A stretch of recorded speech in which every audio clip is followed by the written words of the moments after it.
우리 서로 인사합시다. 부활의 축복을 누립시다. 네, 오늘 제목은 우리는 부활한 그리스도의 증인이다라는 말씀입니다. 성도들은 성경의 가장 핵심되는 주제에 대해서 반드시 알아야 합니다. 성경 66권은 방대한 내용이 기록되어 있지만 그 내용의 핵심을 반드시 알아야 됩니다. 그 핵심은 두 가지로 정리할 수 있습니다. 하나는 예수가 그리스도라는 주제고요. 또 하나는 이 그리스도를 세상에 알려야 한다라는 겁니다. 하나님은 인간을 구원하시기 위해서 메시아, 즉 그리스도를 보내시겠다는 기록을 한 것이 성경 66권의 내용입니다. 그래서 구약 성경 39권은 메시아가 오실 것이다 라는 기록입니다. 메시아가 올 것이다.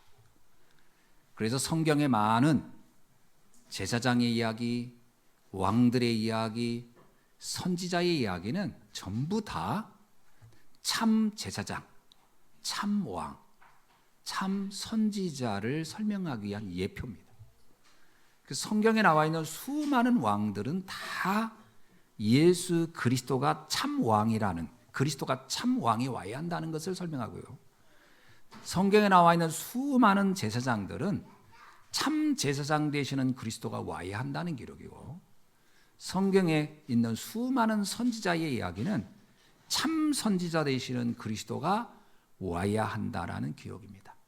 그래서 성경은, 구약 성경의 전체 내용은 참 왕, 참 제사장, 참 선지자 되시는 그리스도가 와야 한다라는 기록입니다. 그래서 구약 성경을 어디를 펼쳐든, 그게 열왕기상 하든 선지자, 대선지자, 소시선자의 길이든, 그리고 많은 제사장들의 이야기를 보든 언제나 그리스도를 찾아내야 됩니다. 이게 성경을 기록한 궁극적 목적입니다. 그럼 신약 27권은 뭘까요? 신약 27권은 구약에서 말했던 그 그리스도가 드디어 왔다라는 기록입니다. 그래서 복음서는 뭐냐? 바로 그 그리스도가 예수님이라는 이름으로 왔다라는 기록입니다. 그래서 복음서는 예수님이 이 땅에 오셔서, 말구이에 오셔서 많은 고난을 당하고 또 복음을 전하다가 나중에는 십자가에서 죽으시고 3일 만에 부활하셨다. 그 부활하신 그분이 바로 예수님인데 그분이 그리스도다. 이게 복음서 전체의 내용이에요. 그래서 마태, 마가, 누가, 요한을 읽어보면요, 다 그 얘기입니다. 예수님이 그리스도로 오셔서 3년간 복음을 전하다가 고난을 당해서 죽으시고, 그리고 그분은 죽음에서 부활하셔서 또 나중에는 재림주로 오실 것이다. 이 기록이 복음서의 핵심이에요. 그리고 나머지 14개 서신서는 뭐냐?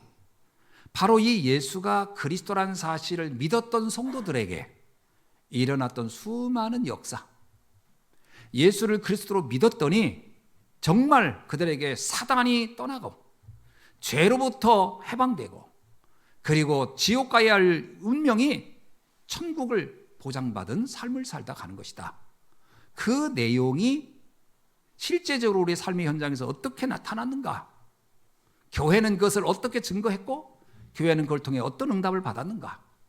그걸 쭉 기록한 것이 14권의 서신서입니다. 그래서 신약성경 전체는 뭐냐? 그리스도가 왔는데 그분이 바로 예수님이구나. 그래서 성경의 기록인 목적이 뭐냐? 요한복음 20장 31절에서 이렇게 기록하고 있어요.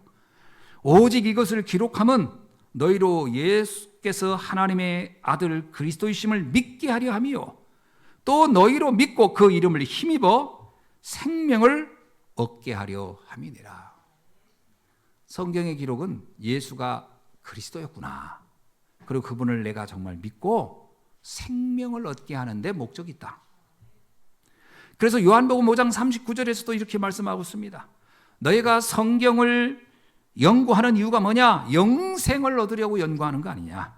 그런데 그 성경은 곧 나에 대하여 증거하는 것이되라. 내가 누구인지를 알면 바로 그 영생을 얻게 될 것이다.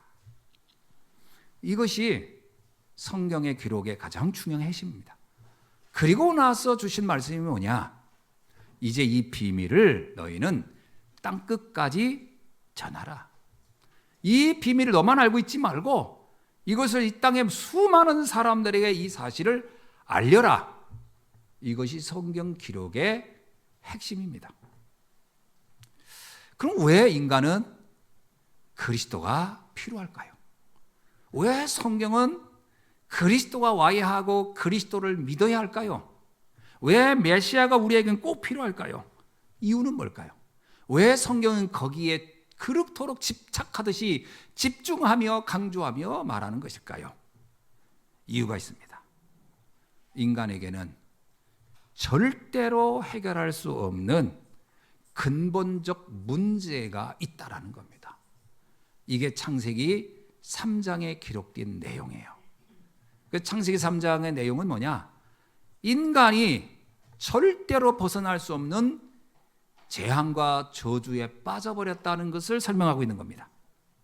그래서 바울은 이렇게 말합니다. 모든 사람은 죄를 범하였음에 하나님의 영광에 이를 수가 없다. 로마서 3장에서는 말합니다. 의인은 없나니 하나도 없고, 그러면서 말하기를 하나님을 떠난 이 근본 문제, 이걸 원죄라고 하는데, 이 원죄로 인해서 인간은 너무나 참혹한 삶을 살 수밖에 없다라는 것을 기록하고 있습니다.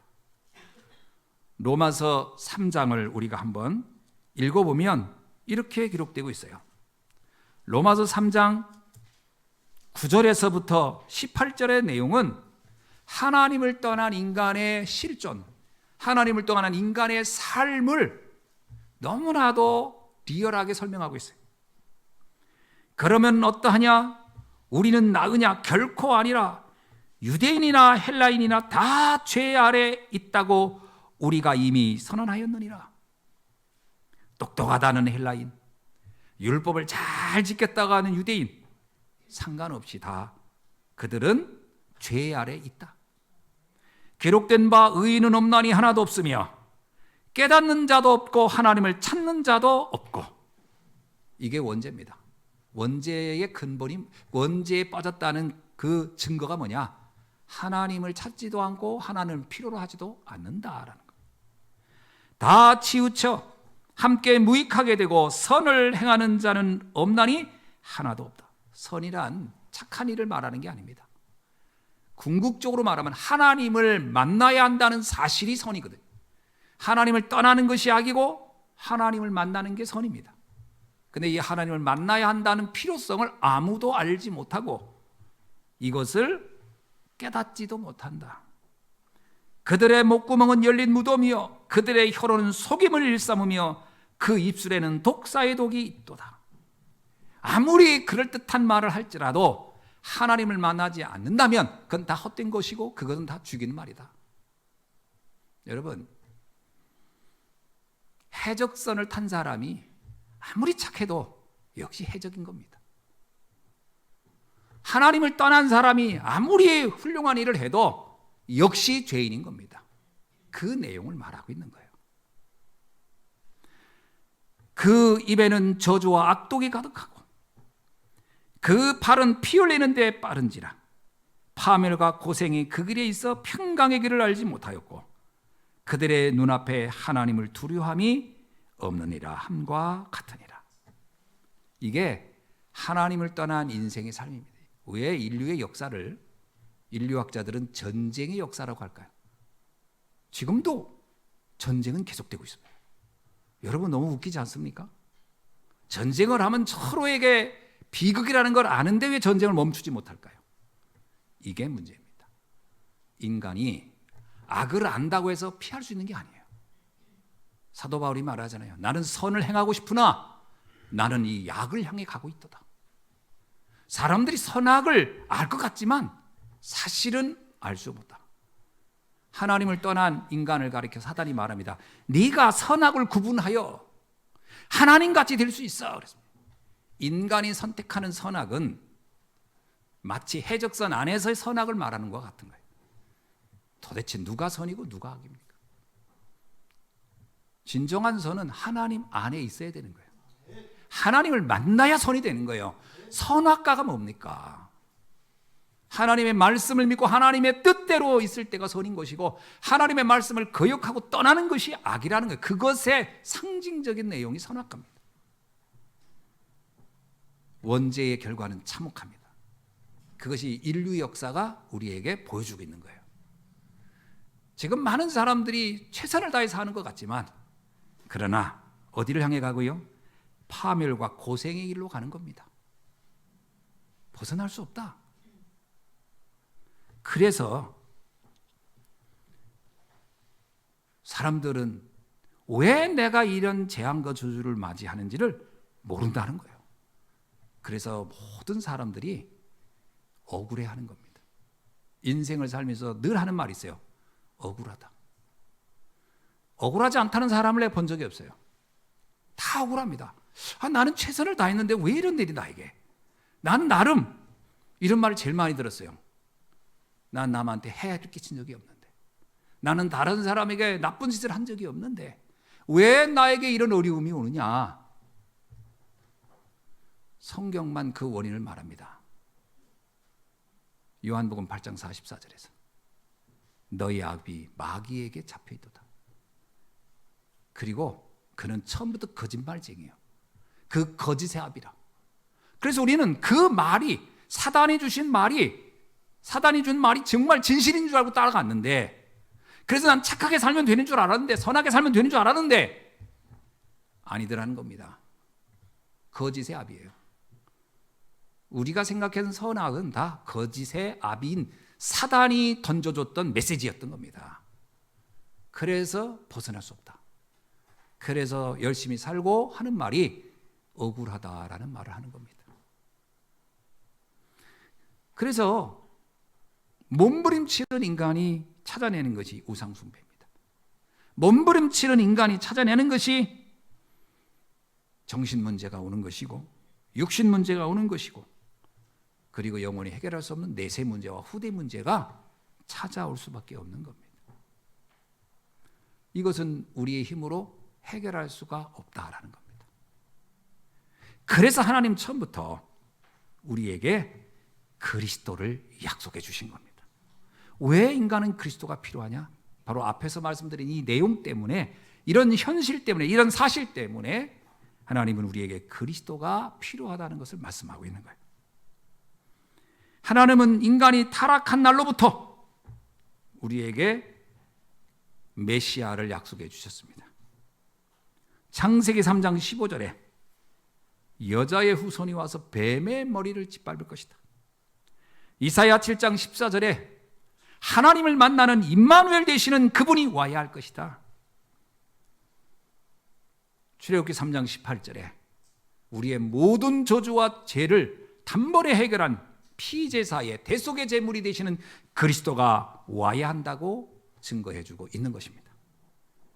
그것을 성경은 바로 그 그리스도가 예수님이라고 증거하고 있는 것이죠. 그래서 그리스도의 탄생은, 왜 우리가 그렇게 그리스도의 탄생, 성탄을 축하하느냐? 우리가 답을 찾지 못해서 절대로 저주와 재앙에서 벗어날 수 없었던 우리에게 인생의 답이 되시는 그분이 오셨기 때문에 우리는 성탄이다, 거룩한 분에 오신, 엄밀하게 말하면 인생 해답 되시는 분이 우리에게 왔다라는 겁니다. 그리고 그분은 오셔서 제자들에게 얘기합니다. 나는 너희들처럼 자연사를 하는 게 아니고 장수를 하는 게 문제가 아니고 인류의 모든 죄를 대속하기 위하여 나는 죽으러 왔다. 이게 예수님의 두 번째 중대한 비밀이에요. 제자들은 그 말을 이해를 못했어요. 왜 죽어야 합니까? 우리는 가능한 오래 사는 게 복인데 왜 주님은 죽는다고 자꾸 얘기를 하십니까? 이것은 인간의 죽음과는 다른 차원의 죽음이에요. 모든 사람의 죄를 대속할 대속제물이 필요한 겁니다. 그래서 이사야 53장 4절로 6절로 말하기를 그분은 우리의 모든 죄와 허물을 담당하셨느니라. 대속의 제물. 그래서 그분은 십자가에서 조금 더 피하지 아니하시고, 제자들이 말합니다. 꼭 이렇게 죽어야 합니까? 특히 베드로가 가장 간절하게 반대를 했어요. 예수님이 말했어요.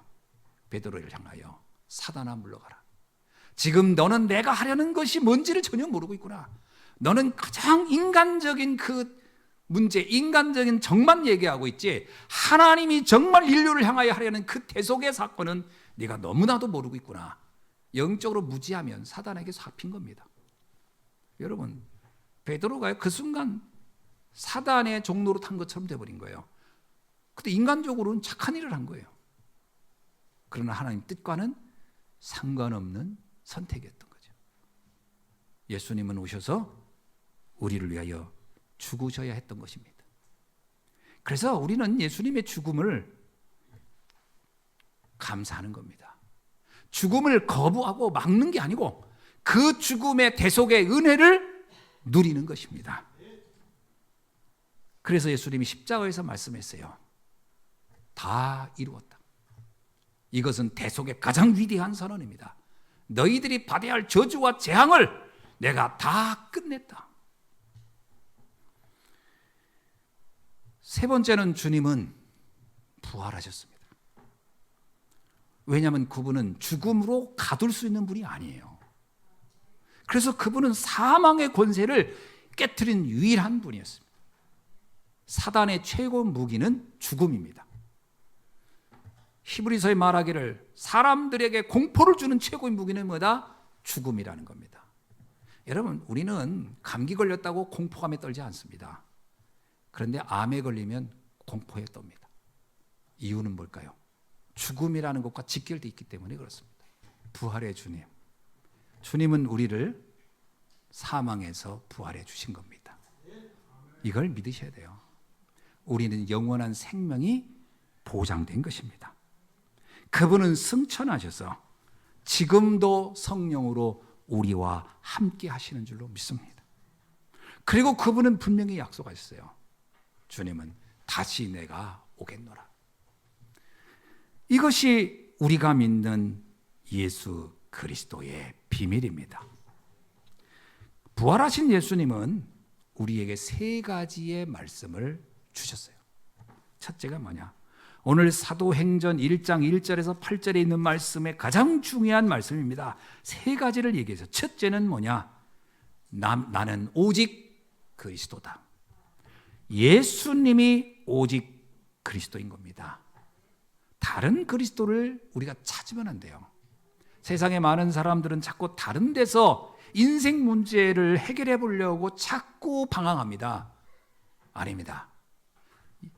베드로가 말했어요. 다른 이로서는 구원을 얻을 수 없나니 천하 인간에게 구원 얻을 만한 다른 이름을 우리에게 주신 일이 없으니라. 오직 예수 그리스도입니다.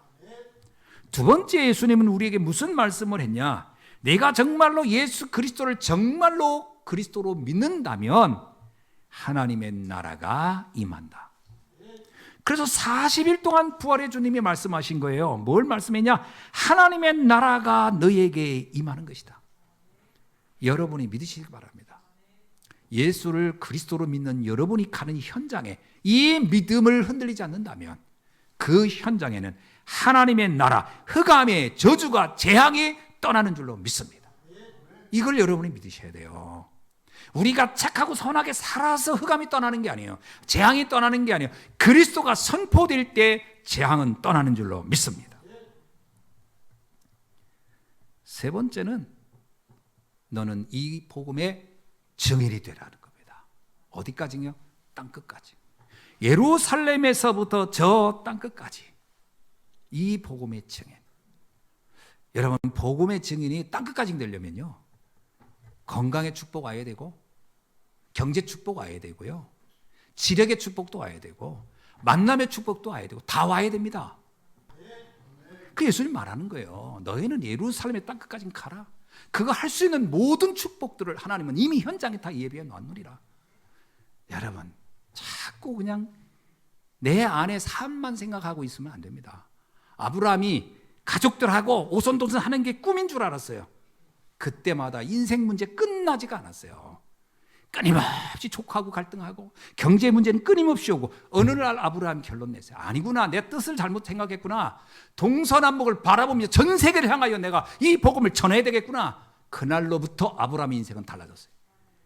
318명의 가병을 거스릴 수 있는 경제 축복, 그리고 전쟁을 멈추게 하는 그런 축복, 가는 현장마다 그를 돕는 이들을 만나는 임마누엘의 축복과 만남의 축복들이 다 이루어졌어요. 오늘 여러분에게 전도와 선교는 부담이 아닙니다. 하나님이 우리에게 주실 축복의 지름길이며 최고 중요한 응답의 저장고인 줄로 믿습니다. 그 주님이 마지막 부활의 주님이 그 말씀하신 거예요. 너희는 예루살렘에서 땅끝까지 복음 전하라. 말씀을 맺습니다. 부활하신 주님이 제자들에게 당부한 말씀이 몇 가지가 있어요.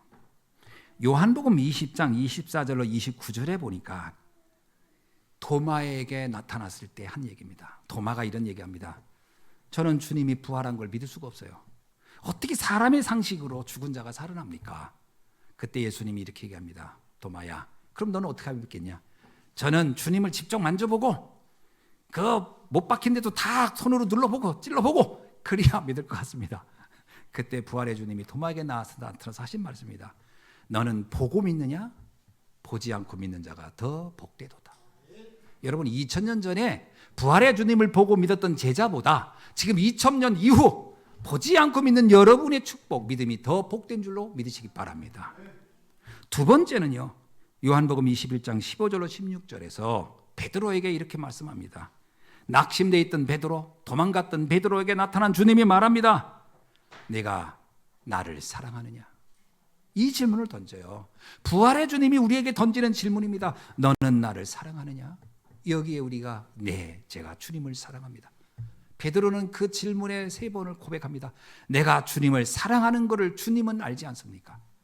저는 이 고백을 들을 때마다 가슴이 뭉클해요. 왜냐? 나 역시 베드로 같거든요. 때로는 의심하고 때로는 흔들리고 때로는 갈등하고 이럴 때가 한두 번이 아닌데 주님은 나의 갈등과 흔들림을 묻지 않습니다. 주님의 질문은 딱 하나예요. 그거와 상관없이 너는 나를 사랑하느냐?